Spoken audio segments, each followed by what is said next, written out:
So we're just heading around, getting the general whakaaro around people's feelings, around the in-depth knowledge around Te Tiriti, the treaty and all those different things. Some say the founding document of our country, the agreement between the Crown and the native people of New Zealand. I know there's two different ones, like the one that was in Te Reo first and then it got translated into English, and it was signed in all different parts of New Zealand, not just in Waitangi. Unfortunately, the Māori version and the English version don't match. Did they really understand what they were signing? Because it seems like a hell of a lot of giveaway to the Crown.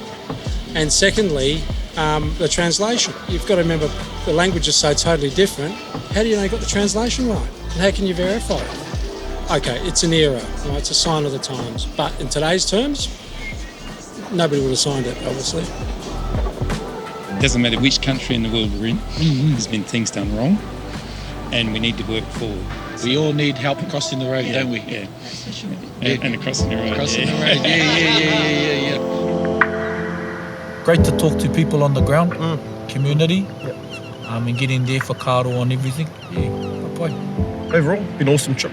Particularly having the opportunity to sit down with some of our locals and a bit of a kōrero, bit of a catch up and listen, hear different perspectives on what they think the treaty is.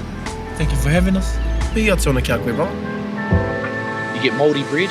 That's a better way to say Māori. Don't So say it's Māori. not Mary, it's not Maori. Yeah. It's not Mary, it's not Māori. Martha, it's Māori. Mouldy. Yeah. Right, okay. Yeah, you sound better already. I'm troubling with pie here. Have a pie here. Have a pie here. Yeah, there you go.